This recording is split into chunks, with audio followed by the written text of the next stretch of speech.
any minute now.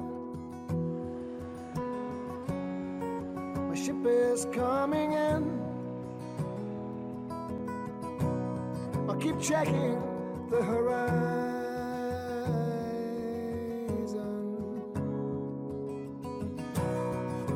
and I'll stand on the bow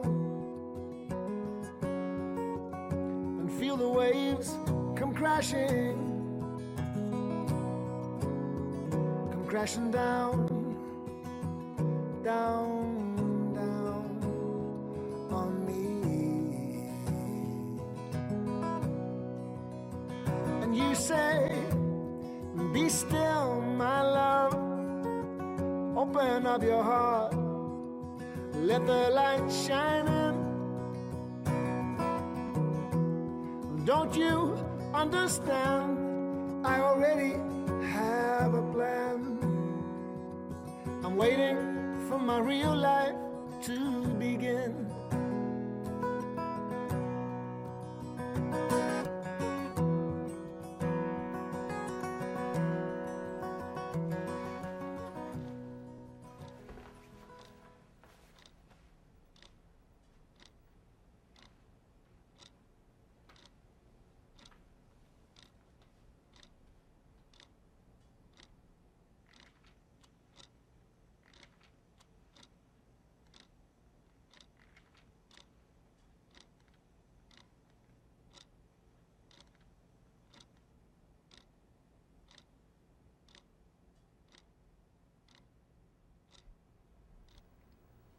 Sue?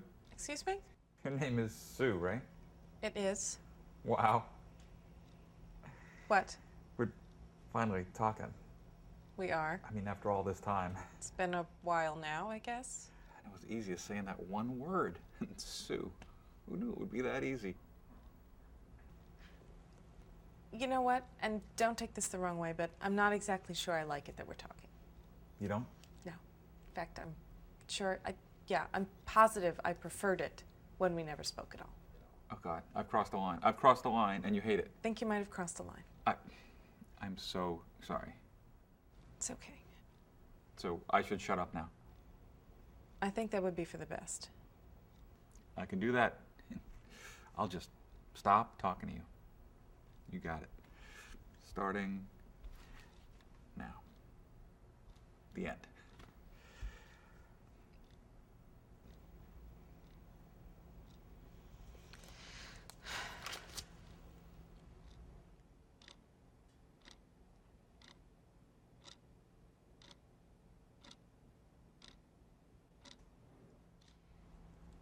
You know my name.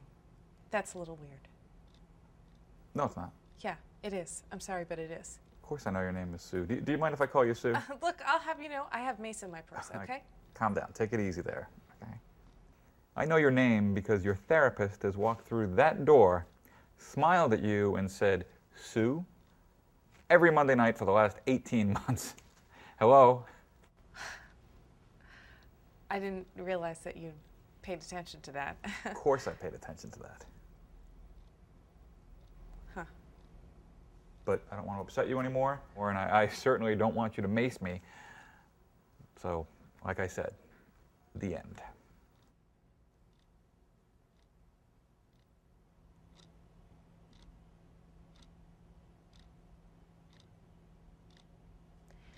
I'm afraid I don't know your name. Excuse me? Well, you know my name, I don't know your name, I feel bad. Well, that's because my therapist comes through that door, glowers at me, and says, it's time. He's the super strict, super scary Freudian. He does seem scary. Is he German? Oh, my God, he is. We do the whole routine. I lay on the couch, he sits on the chair behind me. It's all very formal. Actually, I'm not even sure if he knows my name. Bet it's Albert. What? Your name. Albert. Yeah. If I had to guess, I'd say you look like an Albert. Ouch. Okay, that hurts. What, you don't want to look like an Albert? No. No self-respecting man wants to look like an Albert. Fine, I bet it's Herman then. Double ouch. Thaddeus. Okay. You're not making any friends here, Or Sue. Simeon. Simeon. Simeon. I knew a guy in college named Simeon. I'm just kidding. I always thought that Simeon was like the meanest name ever. Please, Simeon's parents should be in therapy. For child abuse, thank you. My name is David. Nothing exciting, but that's my name. It's a nice name, David. Please, my name is Stu. I'm not really one to judge in the naming department, you know. It's nice to meet you, Sue. Likewise, David. So wait, are you saying you really never noticed me in all the months we've been sitting out here? Oh, I didn't mean I had noticed you. It's Because I sure noticed you. You have? Absolutely, lots. Huh. In fact, I spent the first couple of months trying to catch your eye over the magazines we were both reading. I made a huge effort trying to do this. Oh, is that what you were doing? I was. Because I swear, I thought you either had an astigmatism or a tic. Are you serious? Yeah. I mean, you would do this thing where you'd raise your magazine, then lower it again, then raise it, then lower it again, then raise it. It was almost kind of hypnotic to watch out of the corner of my eye. I'm going to be upfront with you here. I have some obsessive-compulsive issues which I've been dealing with in my sessions. That explains so much. I'm doing much better with that stuff, I'm happy to say. I'm glad to hear that. Dr. Reifenschneider has me on a very mild antidepressant, the wonderful side effect of which has wiped out the OCD stuff altogether. Well, not entirely. I mean, you still do this thing where you pass your forefinger back and forth across your upper lip while you read, but... So you really have noticed me. Oh, I don't know. Maybe. Sometimes a little.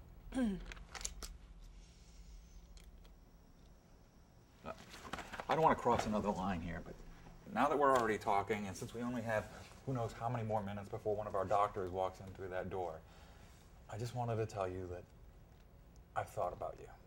Outside of this office now, I'm talking. You've thought about me? I have. But why? Why would you do that? Am I scaring you? A little. I'm sorry. It's just, I've thought about what kind of apartment you'd have. I've thought about what your life was like. I've imagined you were a first grade teacher. There's just something about you. I don't know, your look, your demeanor, your scarf, the impeccably patient way you flip the pages of your People magazine. I can just see you reading Where the Wild Things Are to a class full of screaming 6-year-olds and maintaining your calm while children all around you are just pulling each other's hair and vomiting. That's... wow. Okay. I'm going to be upfront with you about something. I'm dealing with the ways I put up walls and push people away in my sessions, so while part of me wants to run screaming into the night now that you've told me all of this and promptly change my sessions to Tuesdays, I won't. And instead, I'll just say thank you. You're welcome. And you don't have to worry about changing your therapy night, because this is my final session with Dr. Reifenschneider. He's closing his practice. He's moving to Vermont to spend his twilight years running a little candle shop, which I only wish I was making up, because it's just so Freudian. I mean, candles. Yes. Oh my God. So, starting next Monday, I'll be seeing Dr. McBee in the village. Dr. Reifenschneider says he's about my age and wears shorts in the summer. I'm looking forward to a change of pace. Sure, yeah. But I don't know, I saw you sitting here tonight and I thought I should say hello before I said goodbye.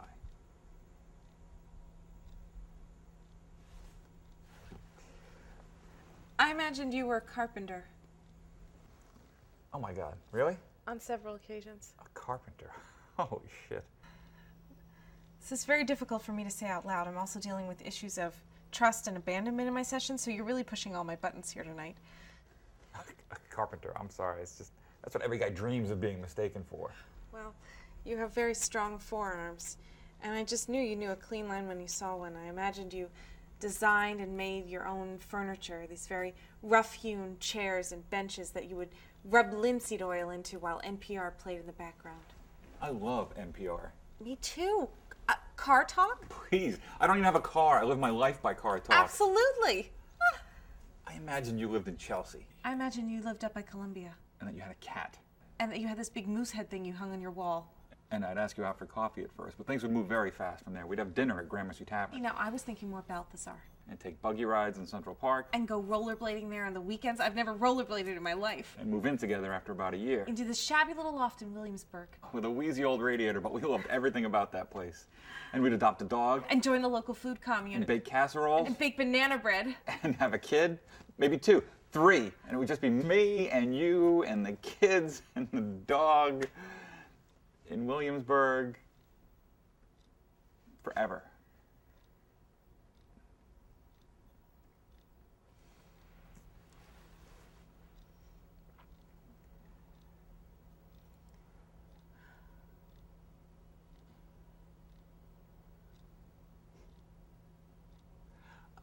I'm an accountant. God, I wish I were a carpenter, but I'm so not. I'm a marketing person at Publishers Clearinghouse. It's basically the devil's work. I live in a shitty little 6th floor walk-up in Spanish Harlem. I live on Roosevelt Island. Nobody lives on Roosevelt Island. I do. What's with that? And you were close. My name is Alfred. I never tell anybody my name is Alfred when I first meet them. It just makes the worst first impression ever.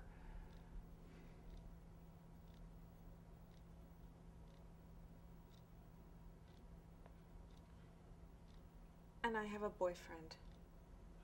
A fiancé, actually.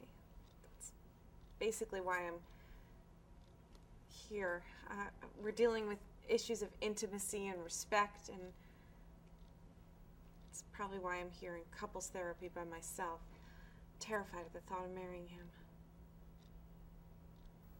But this was really nice, David, Alfred. It was, Sue. It was. Sue?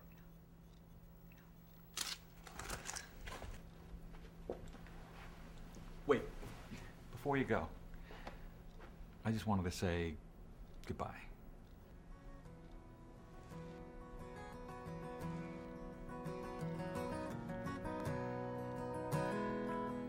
Hello.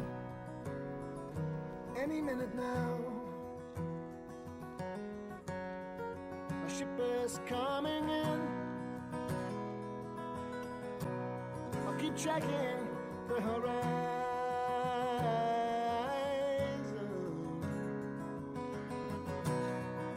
And I'll check my machine. It's sure to be that cold. It's gonna happen soon. Soon. Oh, so very soon. It's just the times are leave, and you say, be still.